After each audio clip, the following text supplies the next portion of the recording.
Et du coup, je n'ai pas vu la mort venir. Ça m'a surpris. Mais je remercie aussi mes enfants qui me disent, maman, on va avancer.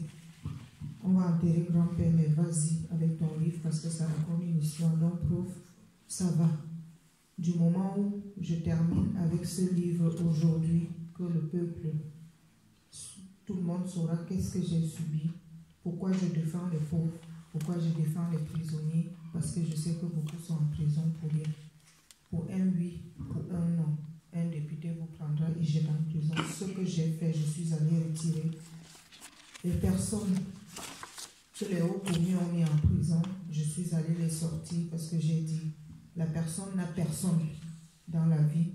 Et moi qui est femme politique, j'irai le sortir. Et vous et moi, nous allons bagarrer. Nous sommes des personnes de haute personnalité. Et je l'ai fait, je ne le regrette pas. Si c'est à le faire demain, je le referai. Donc pour moi, ça va. Le livre est sorti, ça va. C'est parfait. Est-ce que vous pensez que, comment dire encore, ici, vous êtes en France, vous pensez que le livre va réveiller les consciences au Cameroun? Est-ce que vous pensez que ça va changer les mentalités? Parce que dans votre texte, vous faites un hymne pour changer les mentalités des gens, surtout de ces gens corrompus, de ces gens qui se croient tout-puissants et qui ont tous les pouvoirs. Moi, je pense que ça va changer parce que nous luttons pour ça. Ce que j'ai écrit, j'ai consigné dans ce livre, c'est beaucoup. Ceux qui vont le lire vont comprendre que je sors de loin et que je continue à tenir. Je ne baisse pas les bras. Moi, je pense qu'au Cameroun, je veux vous dire, un commissaire qui m'a déjà appelé pour me poser la question, mais est-ce que je t'avais torturé? Je dis, c'est dans le livre que tu iras savoir qui m'a torturé, qui ne m'a pas torturé, parce que je ne suis pas allée par le dos de la cuillère. J'ai un ministre qui m'a appelé ce matin pour me dire, mais est-ce que tu penses que nous, on ne t'a pas soutenu? Je dis, l'heure n'est pas à soutenir, l'heure est à savoir qui a fait quoi et qui fait quoi à ceux qui ne peuvent pas parler.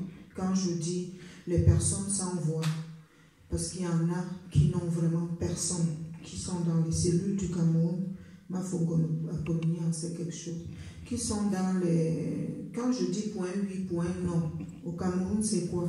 Nous avons là une femme qui descend du véhicule, pour peu que quelqu'un glisse et touche son vêtement, tu te retrouves en prison ou dans les cellules de parquet le lendemain. Dans toute l'Afrique, j'en ai vu parce que j'ai beaucoup voyagé, j'ai beaucoup défendu les personnes. Je pense que ce livre devait faire changer parce que même jusqu'au haut sommet, le président de la République doit se demander, elle est passée où cette dame? Parce que je n'étais pas inaperçue. Je suis une dame qui a touché, qui a discuté avec le président Paul Biya. Ce n'est pas qu'on dit, c'est là, et les gens, ceux qui savent, le savent. Et moi, je peux avoir été détestée à un moment parce que face à lui, je disais ce que le bas peuple dit. Face à la première dame, j'ai eu à dire ce que le bas peuple dit.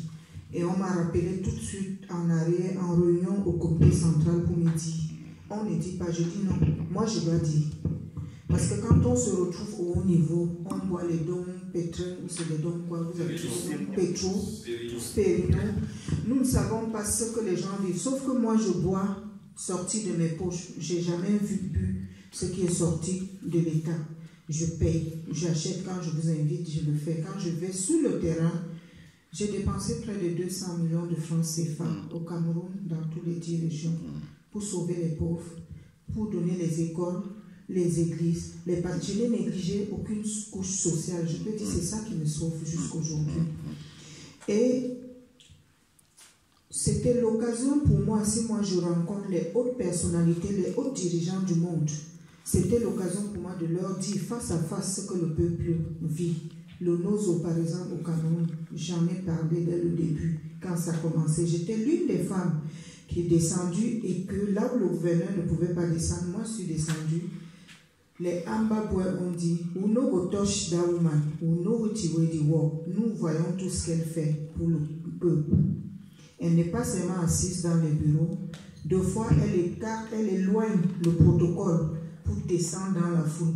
Je peux ici dire, dans ce livre, les gens vont se reconnaître parce qu'il m'arrivait, assurer mon protocole au Cameroun devenait difficile. Pourquoi? Parce que Au moment où on m'empêche de saluer une maman qui a un bout de papier qui veut absolument me donner, parce que pour elle, il y a son fils quelque part qui souffre de l'État, de la machine de l'État, personne ne peut dire. Il m'arrivait de mon gars de corps, lui le savait déjà, donc lui, ça ne l'étonnait pas. Par contre, le cercle du protocole dont on m'imposait, on savait qu'avec Inès Campto, elle va faufiler.